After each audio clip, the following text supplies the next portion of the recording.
At first, I didn't recognize him. He'd aged badly. His hair was thinner, his posture hunched. The man who used to fill a room with his voice now looked small. He didn't see me approach, just kept staring at the glass doors like he was unsure if he should even go in. When he finally did look up, our eyes met. And the look on his face? It said everything. He knew. But before I say what he wanted, before I explain how it got to that point, you need to understand just how deep the rift in our family ran. How my father's ego, his pride, his need to humiliate and control, tore through the years like a slow, burning fuse. Because that Thanksgiving toast was just the beginning. The real fallout started after that. One choice, one snub, one insult at a time, until it all came crumbling down. I didn't stop speaking to my family altogether after that Thanksgiving toast. But something in me shifted. I became quieter, more guarded. Phone calls felt more like obligations than conversations. I kept them short, polite, distant. My siblings didn't notice. My dad certainly didn't.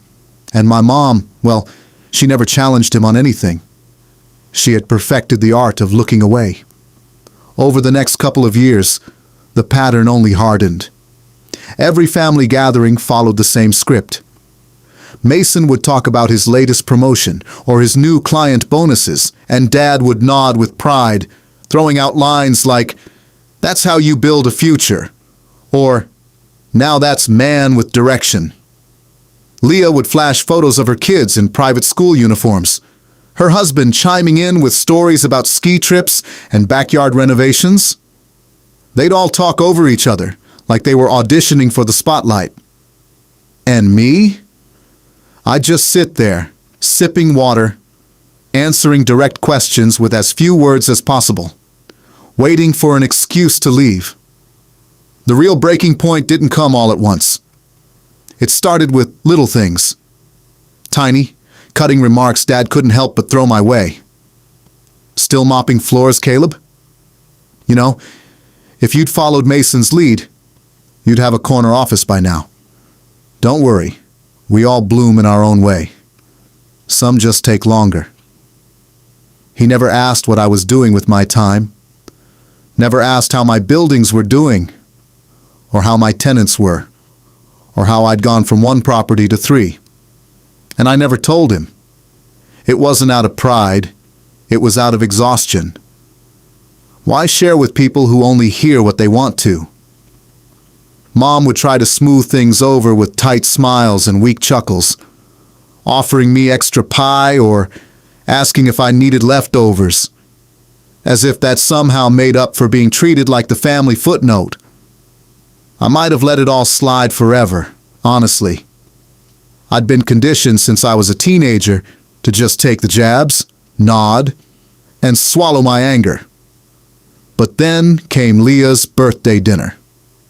She was turning 35, and her husband rented out a private dining room at one of those restaurants with more adjectives than ingredients on the menu. Everyone was dressed to impress. Leah in a gold wrap dress, Mason in a navy suit. Even Mom and Dad looked polished, like they were prepping for a photo shoot. I wore a clean button-down and slacks. Nothing flashy, just enough to look respectable. I wasn't interested in pretending. I wasn't there to perform. I had barely sat down when Dad gave me the once-over and smirked. "Didn't have time to change after work?" he asked, loud enough for the whole table to hear. I smiled tightly. "I don't mop floors anymore, Dad." Mason laughed into his wine. "What? You got promoted to head custodian." I ignored it. I didn't want to give them the satisfaction. But Leah? Leah was always sharper than she let on.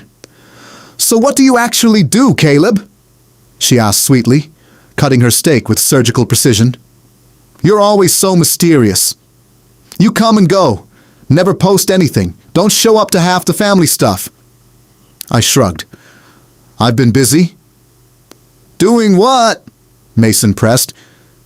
I mean, it's fine if you're just keeping it simple. Not everyone wants the stress of a real career. And that's when Dad chimed in again, this time lifting his glass. To Caleb, he said, the smirk returning. The most consistent one in the family. Still grounded. Still humble. Still underemployed. Everyone laughed. Even Mom, though she looked uncomfortable. It was like they couldn't help themselves. Like bullying me had become tradition. I stood up. Not dramatically, just calmly. I looked at each of them in turn, and for the first time in years, I said exactly what I was thinking. You know what's funny?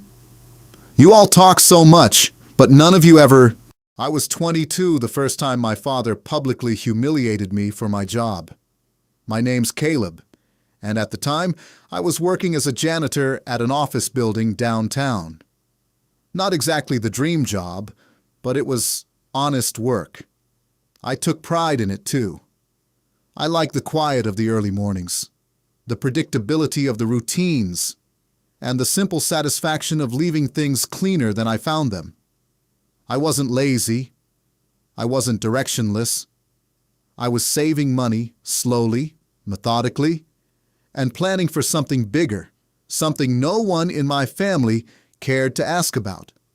But to my father, that job was the punchline to every joke, the mark of failure.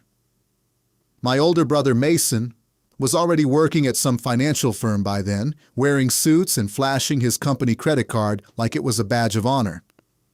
My sister Leah had married into money and spent her time curating a picture-perfect life on social media. They were the golden children, shiny, spotless, exactly the kind of people my dad liked to toast in front of company. That Thanksgiving was the first time I realized just how invisible I was to my own family. It was the usual big, extended gathering at my parents' house, turkey roasting, kids screaming, wine flowing, and adults laughing louder than necessary. I'd shown up with a homemade pie and a six-pack, like I always did. And as usual, no one really acknowledged me beyond a distracted, "Hey, Caleb." Dinner was loud and chaotic, the way it always was, with my dad holding court at the head of the table, like he was some kind of emperor. He'd always liked having an audience, and of course, he loved his little speeches. Every holiday, he'd raise his glass and toast to something. Family, health, the good old days. But this time, he went off script. To the kids who made something of themselves, he said, grinning at Mason and Leah, to hard work that actually leads somewhere, and to never ending up cleaning toilets for a living. I remember the pause after he said it. The way everyone chuckled nervously, glanced at me, then quickly looked away. Mason smirked and clinked his glass with Dad's. Leah pretended not to hear, but her husband let out a snort and muttered something under his breath. I didn't say anything. I didn't even finish my food. I stood up, quietly, left the pie on the counter, and walked out the front door. Nobody followed me. Nobody called. Not that night. Not the next day. That moment stuck with me like a shard of glass buried too deep to pull out. It wasn't just what he said. It was the way he said it. Like I was a disappointment, he had to laugh off to make himself feel better. Like my life, my choices, my path were just garbage to be swept under the rug. But what they didn't know, what they never bothered to ask, was that the janitor job was never supposed to be the whole story. I had been working nights while taking online business courses. I was learning everything I could about commercial real estate, maintenance, building codes, contracts, zoning laws. Every paycheck I earned from scrubbing toilets and mopping floors went into a savings account that I treated like sacred ground. I had a goal, a timeline, a vision. I wasn't going to be a janitor forever. I just didn't feel the need to broadcast it. Over the years, I showed up to fewer and fewer family gatherings. The invites started feeling more like formalities anyway. Mass texts with no warmth behind them, and I didn't mind. I was busy building something real. I bought my first small office building at 26. It was a rundown property near the industrial edge of town.